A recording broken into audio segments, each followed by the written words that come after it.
October 5, 1944, near Arnhem, Netherlands. 5 pilots from No. 401 Squadron, Royal Canadian Air Force, circled at altitude, their Spitfire Mark IXs gleaming in the afternoon sun.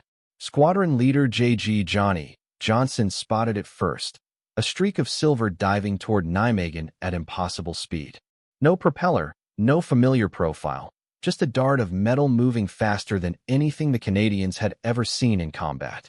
The Me-262 jet fighter banked hard, its exhaust trailing faint wisps against the purple sky. For 3 years, Allied intelligence had whispered about German jet development, but rumors meant nothing compared to the terrifying reality now screaming past at over 500 miles per hour. Johnson keyed his radio, calling Flight Lieutenant Harry Davenport, Flight Lieutenant J.L. Everard, Flying Officer S.R. Mai, and Flying Officer J.D. Sinclair into attack positions.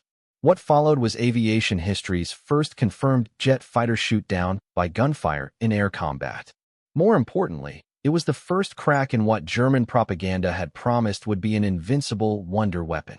The Messerschmitt Me-262 Swallow had just revealed its fatal vulnerability. Within months, American P-51 Mustang pilots would transform that vulnerability into systematic hunting operations that would render the world's first operational jet fighter nearly useless, despite its revolutionary technology. The psychological impact of that first jet encounter rippled through Allied fighter squadrons across Europe. Pilots who witnessed Me-262s understood immediately that air combat had fundamentally changed. Captain Chuck Yeager of the 357th Fighter Group, stationed at RAF Leiston, heard the intelligence briefings with growing concern.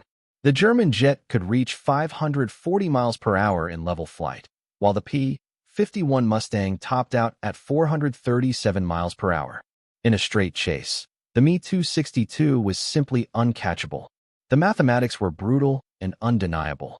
If the Luftwaffe deployed these jets in significant numbers with adequate fuel and trained pilots, the strategic bombing campaign crushing German industry could face catastrophic losses. B-17 Flying Fortresses, lumbering through flak-filled skies at 180 miles per hour, would be helpless targets for pilots and aircraft that could attack from any angle and escape before escort fighters could react. For the first time since achieving air superiority over Europe, Allied commanders faced the chilling possibility of losing it. The jet's Achilles heel. But the Me-262's revolutionary design carried inherent vulnerabilities that arose from the fundamental nature of jet propulsion in 1944. The Junkers Jumo 004 axial flow turbojet engines represented a quantum leap in aviation technology, yet they were also primitive and temperamental. Each engine developed approximately 1,980 pounds of thrust at 8,700 revolutions per minute, burning through J2 synthetic fuel derived from brown coal at twice the rate of conventional fighters. The turbine blades, manufactured from chromator alloy because Germany lacked sufficient supplies of heat-resistant nickel and chromium, operated at temperatures that caused rapid thermal creep. Under combat conditions, the Jumo 004B engines required overhaul after approximately 10 hours of operation, with complete engine replacement typically necessary after 25 hours of service. This meant that after perhaps 3 or 4 combat sorties, Me-262s needed new engines, creating logistics nightmares that German ground crews could never fully solve. The engine's throttle response presented immediate tactical problems. Unlike piston engines that responded almost instantly to throttle input, the Jumo 004 suffered from significant lag. Advancing the throttle too quickly injected excessive fuel into the combustion chambers before airflow could increase to match, causing jet pipe temperatures to skyrocket and turbine blades to overheat. Pilots had to nurse their throttles with delicate precision, making gentle adjustments and waiting for the engines to stabilize. In combat, where split-second reactions often meant survival, this sluggish response transformed the world's fastest fighter into a vulnerable target during critical moments. The Me-262's takeoff and landing procedures magnified these engine weaknesses into tactical catastrophes. With a wing loading of 294 kilograms per square meter, substantially higher than any contemporary fighter, The jet required takeoff speeds exceeding 110 miles per hour and landing approaches at similar velocities. During the critical acceleration phase after releasing brakes, the Me-262 needed nearly 30 seconds to reach flying speed, accelerating down the runway while its engine struggled to develop thrust at low air speeds. For those 30 seconds, the aircraft was effectively helpless, moving in a straight line at a predictable speed with no ability to maneuver. Any Allied fighter that caught in Me-262 during takeoff had a near-stationary target that could not evade, could not accelerate rapidly enough to escape, and could barely defend itself. Landing approaches presented identical vulnerabilities. As Me-262 pilots descended toward their airfields with fuel gauges approaching empty after 60 to 90-minute missions, they had to slow to landing speeds while configuring flaps and gear, again becoming predictable targets flying straight and level. The revolutionary jet engines that made the Me-262 invincible at high altitude became anchors during these low-speed phases, developing the counter-tactic. Intelligence officers at 8th Air Force Headquarters in England studied the problem methodically through late summer and early fall of 1944. Photo reconnaissance missions identified Me-262 bases at Akmer, Rain, Hizippi, Lechfeld, and Munchenrim. Analysis of gun camera footage from the few jet encounters revealed the aircraft's high-speed advantages, but also its low-speed weaknesses. Allied intelligence knew that Me-262 pilots, having burned through most of their fuel during high-speed interceptions, had to return to these specific airfields.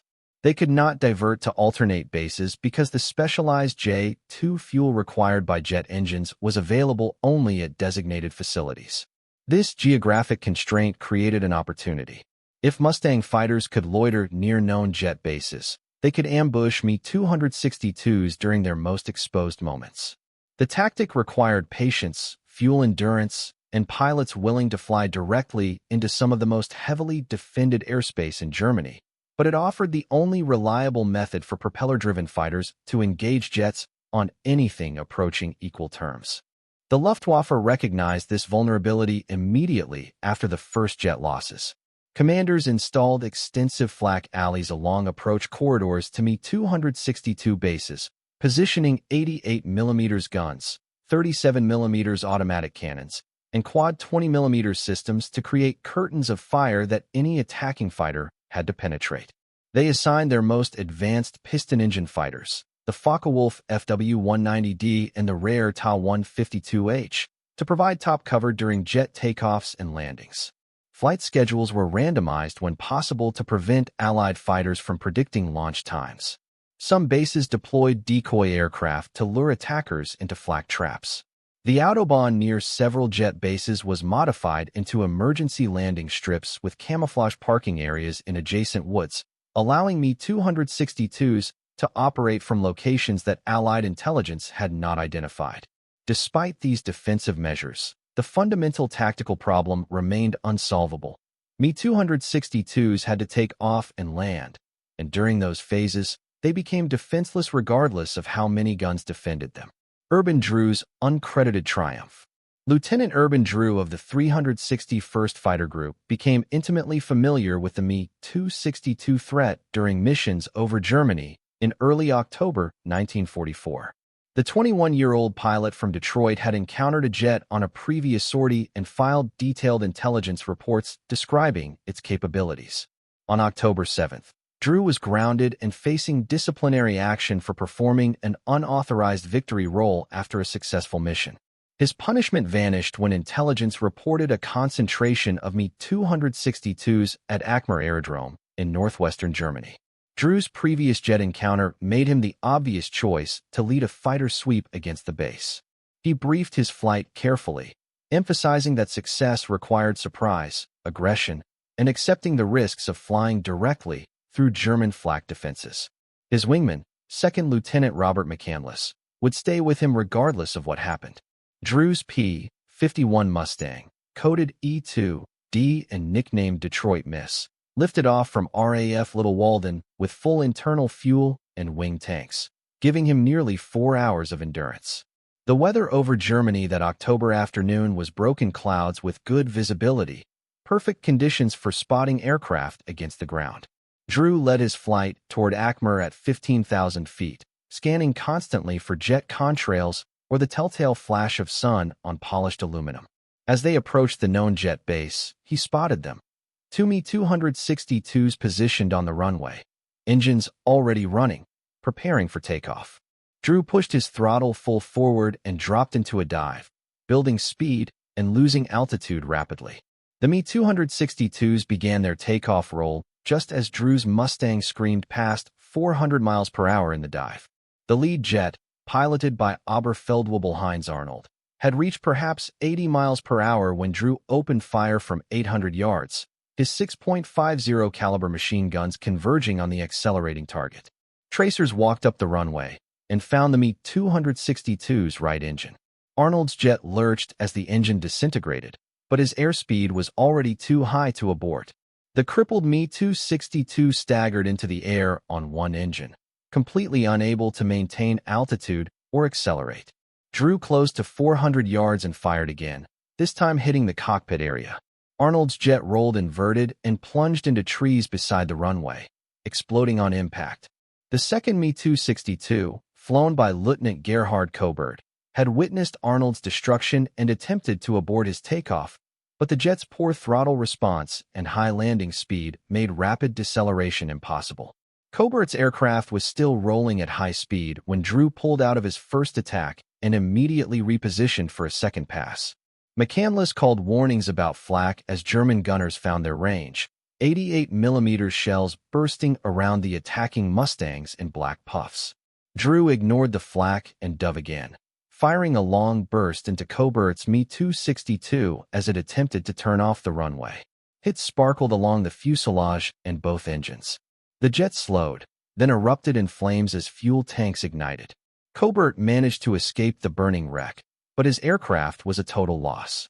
In less than 2 minutes, Drew had destroyed two of Germany's most advanced fighters using tactics that would become standard doctrine for Allied pilots. The engagement demonstrated conclusively that technological superiority meant nothing during critical flight phases, and that aggression combined with precise timing could neutralize the Mi-262 threat. Drew's gun camera jammed during the attack, providing no photographic evidence of his victories. His only witness, McCandless, was hit by flak during their escape from Acmer and shot down, becoming a prisoner of war before he could corroborate Drew's claims. Without gun camera footage or witness statements, 8th Air Force Headquarters initially denied Drew's victory credits, a crushing disappointment after one of the war's most significant tactical achievements. Drew would not receive official recognition until 1983, nearly 40 years later, when German Luftwaffe archives were cross-referenced with American records.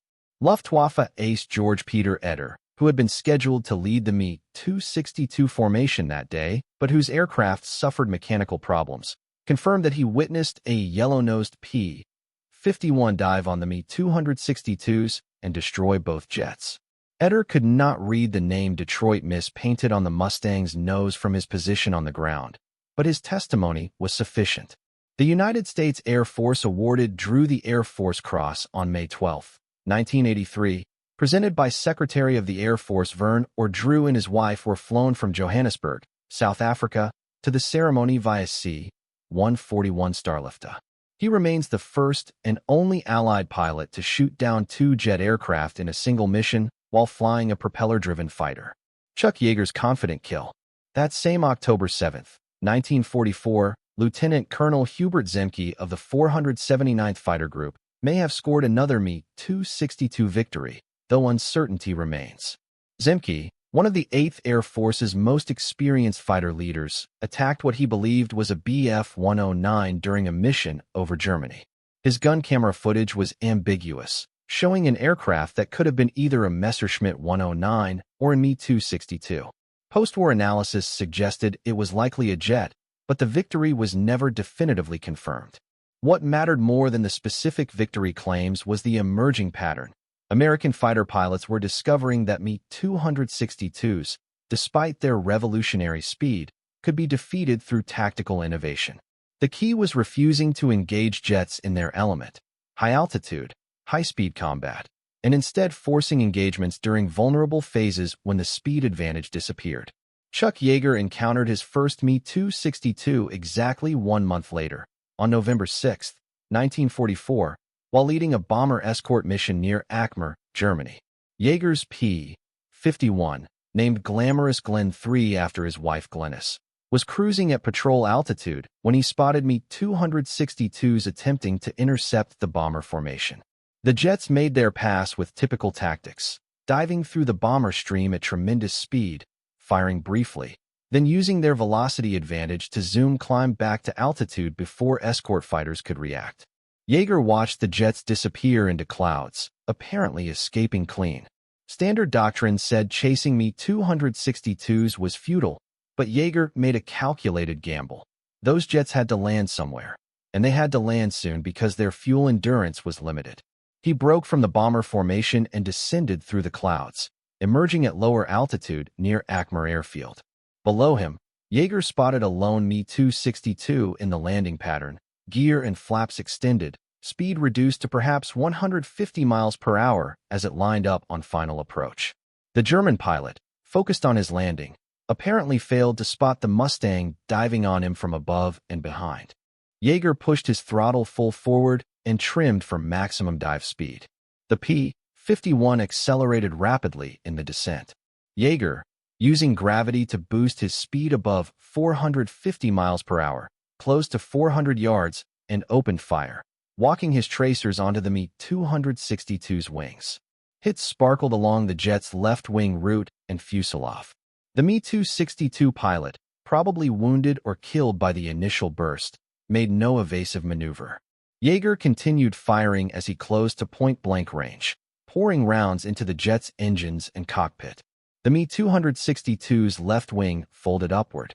The jet rolled inverted and plunged into woods several hundred feet short of the runway threshold, exploding in a ball of orange flame. Yeager had no time to celebrate. Acmer's defensive guns opened fire immediately, 88mm shells bursting around his Mustang as he screamed across the airfield at high speed and treetop altitude. His only option was to fly straight down the runway, using speed to escape before the flak crews could adjust their aim. Tracers arced across the field from both sides. Some rounds fired from one side of the runway actually hit gun positions on the opposite side in the chaos. Yeager held his P-51 low and fast, cleared the far end of the airfield, and pulled up hard, diving for the safety of a nearby valley.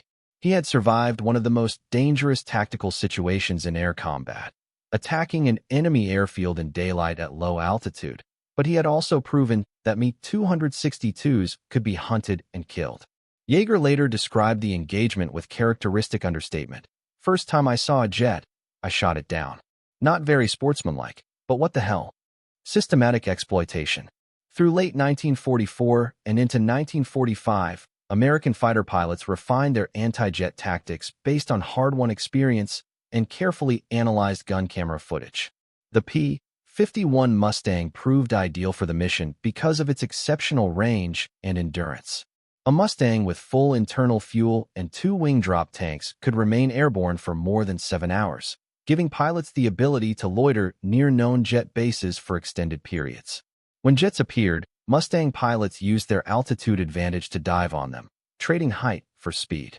In the dive, a P-51 could briefly approach or even exceed 500 miles per hour, enough to catch Me-262s during their most exposed moments.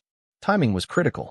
Attacking jets during their takeoff roll required spotting them early and positioning for attack before they reached flying speed.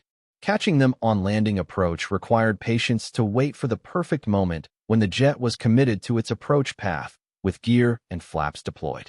Fighter pilots developed an intimate knowledge of Me-262 operational patterns through persistent observation and intelligence analysis. They learned that jets typically operated in morning and late afternoon windows when visibility was good, but sun angles complicated visual acquisition for defenders. They noted that Me-262s often flew in pairs or small formations, rarely alone, meaning that destroying one jet frequently provided opportunities to attack others. They understood that German pilots, constrained by fuel limitations, could not wave off landing approaches and go around for another attempt. Once an Mi-262 committed to landing with low fuel remaining, the pilot had no choice but to continue regardless of threats. This psychological factor gave attacking Mustang pilots a crucial advantage. The jet pilot knew he was exposed but could not abort. The Mustang pilot could press his attack with confidence that his target would not suddenly accelerate and escape. The Luftwaffe's defensive measures grew increasingly sophisticated in response to these tactics, but fundamental problems remained unsolvable. Flak alleys became denser, with some approach corridors defended by more than 100 guns of various calibers. Fighter cover increased, with FW-190D and Tu-152H pilots ordered specifically to engage Allied fighters near jet bases regardless of tactical situation. Mi-262 pilots received instructions to vary their approach patterns, making random turns and altitude changes to complicate interception. Some bases deployed smoke generators to obscure the field during landing operations. Despite these efforts, the mathematical reality could not be changed. Mi-262s needed specific bases with specific fuel supplies and could only remain airborne for limited durations. Allied fighters could saturate the areas around jet bases, making engagement nearly inevitable. February 25, 1945, produced one of the most devastating demonstrations of these tactics when Mustangs of the 55th Fighter Group surprised an entire squadron of Mi-262s at Giebelstadt Airfield during takeoff operations. The attack was perfectly timed, with P-51s arriving just as multiple jets began their takeoff rolls. In the chaos that followed, American pilots destroyed 6 Mi-262s on the ground or during takeoff, with several more damaged. The losses represented a significant percentage of operational jets available to that unit. German records indicate the Mi-262s belonged to the ill-fated KG-54, a bomber unit that had been re-equipped with jets, but whose pilots lacked adequate fighter training. The 55th Fighter Group's attack demonstrated that concentrated fighter sweeps against jet bases during known operational periods could achieve dramatic results, though at considerable risk. Several Mustangs were damaged by defensive fire during the engagement, and the tactical success depended on achieving complete surprise. The psychological impact of these defeats on German jet pilots was profound and cumulative. Mi-262 pilots were elite aviators, carefully selected and extensively trained, often veterans with considerable combat experience. They understood their technological advantages and initially approached missions with justified confidence in their aircraft's capabilities. Repeated losses during takeoff and landing phases, however, created an atmosphere of dread surrounding these critical moments. Pilots knew that every departure and return carried a significant risk of ambush. The knowledge that Allied fighters might be waiting, that there was no escape option once committed to landing, that fuel gauges showed empty tanks, created psychological pressure that affected performance and decision-making. The jet's limited impact. The March 18, 1945, raid on Berlin illustrated both the Mi-262's potential and its ultimate inability to change the war's outcome. A total of 1,221 Allied bombers escorted by 632 fighters attacked the German capital in what would be the last great air battle over Germany. Luftwaffe commanders assembled 37 Mi-262s from Jagerschwader 7 for a coordinated attack on the bomber formations, the largest jet force yet committed to a single mission. Oberleutnant Gunther Wegmann led his squadron in a loose formation toward the incoming bombers, and he and his wingmen fired R-4M unguided rockets for the first time in operational use. The 50mm rockets, carried in underwing racks of 12 per aircraft, were designed to detonate near bombers, destroying them with blast and fragmentation without requiring precise aim. Wegmann's rockets slashed into a formation of 60 B-17s, and observers reported multiple bombers hit and falling. Other Mi-262 pilots pressed attacks with conventional 30mm cannons, their speed allowing them to make multiple passes before escorts could react effectively. The engagement was brief but intense.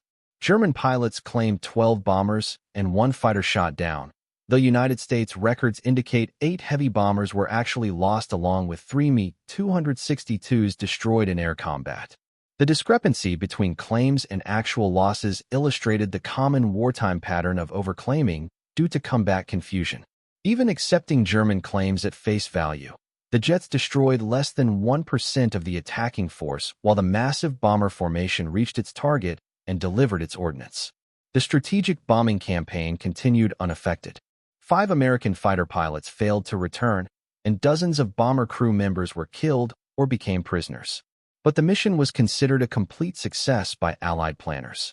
Adolf Galland, Germany's former General der Jagdflieger, General of Fighters, who had been dismissed after disputes with Hermann Göring over fighter strategy, formed Jagdverband 44 in February 1945 as an elite Me-262 unit, commanded by and composed of Germany's most experienced aces. The roster read like a who's who of Luftwaffe legends, pilots with hundreds of combined victories. The unit was given priority for aircraft, fuel, and support, representing Germany's last desperate attempt to field jet fighters in meaningful numbers with optimal conditions. Galland himself flew combat missions, scoring victories with both cannon and the R-4M rockets. Other pilots reported successes against bombers and even against escorting fighters when conditions favored jet tactics. Yet, Jagdverband 44's operational life was measured in weeks, not months. Allied bombing of bases forced constant relocation. Fuel shortages grounded aircraft for days at a time. Engine reliability problems meant that half the assigned jets were typically unserviceable, awaiting spare parts or engine replacements. The statistical reality of Me-262 operations revealed the gap between theoretical capability and practical effectiveness. German records indicate approximately 1,433 Me-262s were manufactured during the war. Of those manufactured, only around 200 to 300 ever saw combat operations. The remainder were destroyed on the ground by bombing, lost during training, or rendered unserviceable by maintenance problems. At no point did the Luftwaffe have more than 50 Me-262s operationally ready simultaneously, and typical daily availability was closer to 25 aircraft. This force faced Allied fighter strength exceeding 5,000 aircraft at any given time, plus thousands more bombers. The mathematics were insurmountable. Me-262 pilots claimed approximately 542 Allied aircraft destroyed in air-to-air combat, though verification of these claims shows the usual wartime overclaiming by all sides. Post-war analysis by American researchers suggested actual losses to Me-262s were substantially lower. Allied forces destroyed Me-262s at rates exceeding German production and training capabilities. American records credit P-51 Mustangs with 92.5 confirmed Me-262 shoot-downs, though this number includes aircraft destroyed on the ground and during takeoff or landing, not just air-to-air engagements. The 357th Fighter Group, Chuck Yeager's unit, led American forces with 18.5 confirmed jet kills. The 55th Fighter Group claimed 17, while the 78th and 339th Fighter Groups each credited with 15. British forces, particularly flying Hawker Tempests and Spitfires, claimed an additional dozen jet kills. The cumulative effect was that Me-262 losses exceeded replacements, and the operational force steadily declined despite production continuing until Germany's surrender. German ace pilots who flew the Me-262 offered mixed assessments of its effectiveness in post-war interviews. George Peter Eder, who scored 12 kills in the jet, including 9 P-51s, acknowledged that the aircraft's speed made high-altitude bomber interceptions relatively safe, but that Allied countermeasures increasingly negated this advantage. Walter Dahl, credited with 11 jet victories, including 6 Mustangs, emphasized that fuel limitations and engine reliability problems restricted tactical options to the point where the jet's theoretical superiority became largely irrelevant in practical operations. Heinrich Bahr, with 16 Me-262 kills from his total of 240 career victories, stated flatly that the jet arrived too late and in too few numbers to matter. Franz Schall, the type's probable top ace with 17 kills, including 6 four-engine bombers and 10 P-51s, was killed in action in April 1945. But his earlier reports emphasized the aircraft's inability to engage maneuvering fighters effectively due to its high approach speeds and wide turning radius. a legacy beyond World War II. The tactical lessons learned from Me-262 operations influenced post-war jet fighter development worldwide. Allied engineers studied captured jets intensively, testing them at facilities in the United States and Britain. They confirmed that the basic design was sound, but that engine technology remained a critical limiting factor. Early American jets like the Lockheed P-80 Shooting Star and the Republic F-84 Thunderjet, and Soviet designs like the MiG-15 and Yak-15 incorporated solutions to problems identified in the Me-262. Longer engine life, better throttle response, improved fuel efficiency, and stronger airframes addressed the specific vulnerabilities that Allied fighters had exploited. American pilots who successfully engaged Me-262s became recognized experts within the fighter community. Their combat reports were studied carefully by intelligence officers and training instructors. Beyond Urban Drew and Chuck Yeager, dozens of other pilots scored jet kills through persistent application of the tactics developed through hard experience. These pilots shared common characteristics, including exceptional eyesight, precise gunnery skills, aggressive temperaments, and a willingness to accept risks that more cautious pilots avoided. Attacking jet bases through dense flak required courage bordering on recklessness.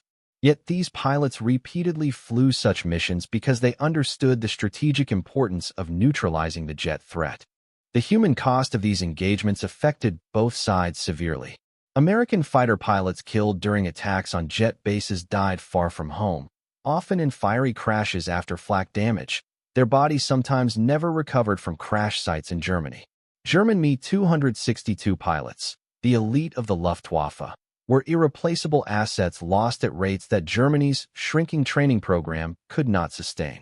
Each dead or captured German jet pilot represented hundreds of hours of training, millions of Reichsmarks in investment, and tactical experience built over years of combat. The stress contributed to errors in judgment, accidents during takeoff and landing, and declining combat effectiveness even among experienced aviators. The infrastructure supporting Me-262 operations collapsed progressively through early 1945. As Allied armies advanced into Germany and strategic bombing intensified, specialized jet fuel became increasingly scarce as refineries were bombed or captured. Replacement engines, already in short supply due to production bottlenecks, became unavailable when factories were destroyed or fell to advancing forces. Spare parts for airframes and systems disappeared from supply chains.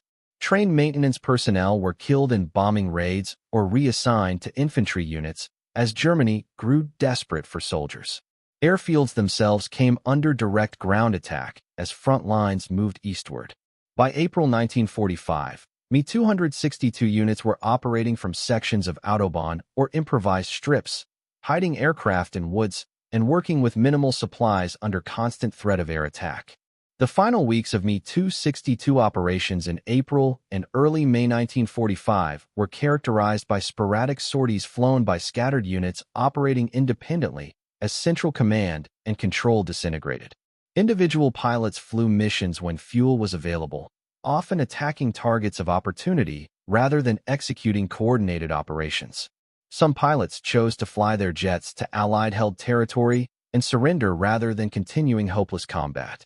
Others flew final missions knowing that return would be impossible due to fuel shortages or airfield capture. A few, including members of Jaguar Band 44, flew combat until literally the final days of the war, achieving kills even as Germany's military structure collapsed completely. Post-war analysis by American and British aviation experts reached consensus that the Me-262 represented a revolutionary technological achievement that arrived too late to affect the war's outcome. Even if Hitler had not delayed production by demanding bomber variants, even if engine reliability had been better, even if more were produced, the fundamental strategic situation made the jet's impact limited. Germany in 1944 lacked fuel, lacked trained pilots, lacked the air superiority necessary for safe operations, and faced an overwhelming numerical disadvantage against Allied air forces. The Me-262 could not solve these problems regardless of its performance advantages. The legacy of the Me-262 versus Mustang engagements extended far beyond World War II. influencing air combat doctrine for generations. The fundamental principle that technological superiority does not guarantee tactical success became a case study taught at military academies worldwide. The importance of exploiting enemy vulnerabilities rather than engaging strengths became embedded in fighter pilot training. The recognition that even revolutionary weapon systems have exploitable weaknesses informed military planning and procurement strategies throughout the Cold War and beyond. The specific tactics developed by American pilots to counter the Me-262 speed advantage, using altitude to build speed in dives, timing attacks for vulnerable flight phases, and persistent patrolling of known enemy operating areas, remained relevant as new generations of fighters with performance advantages emerged. Individual pilot accounts from the period provided rich detail about the psychological and tactical challenges of these engagements.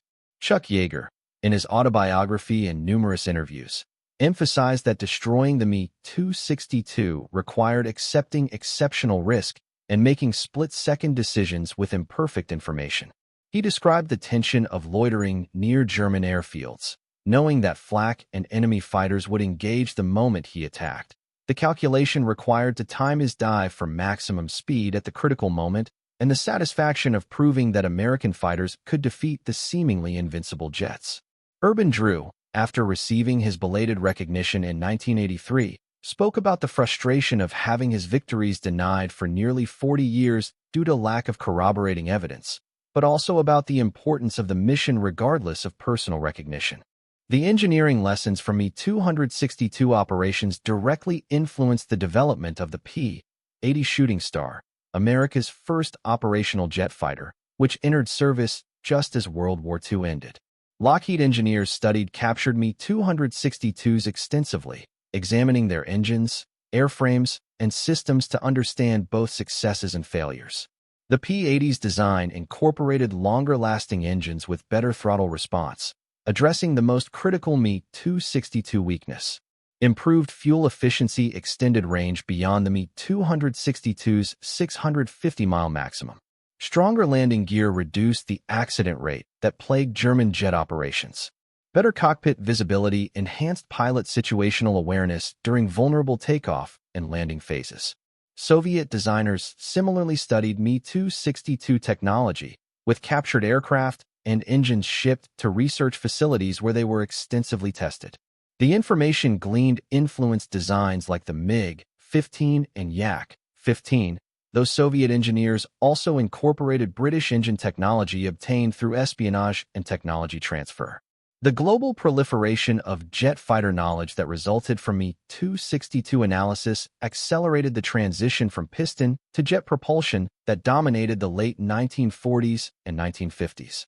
Within 10 years of World War II's end, propeller-driven fighters had become obsolete for frontline service, replaced by jets in virtually every air force worldwide.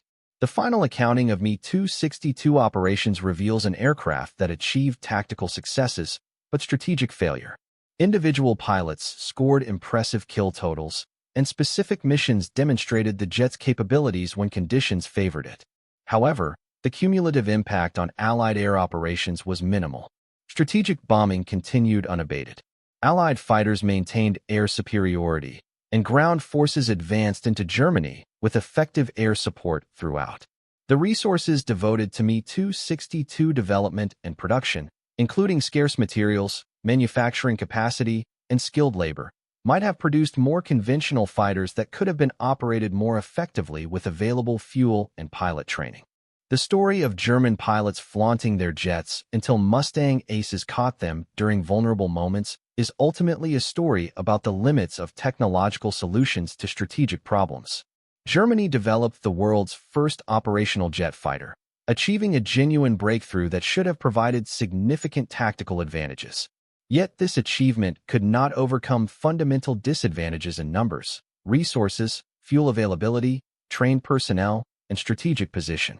American and Allied pilots, flying less advanced aircraft but supported by overwhelming industrial capacity, comprehensive training systems, reliable logistics, and sound tactical doctrine, defeated the technological marvel through persistence, innovation, and professional excellence.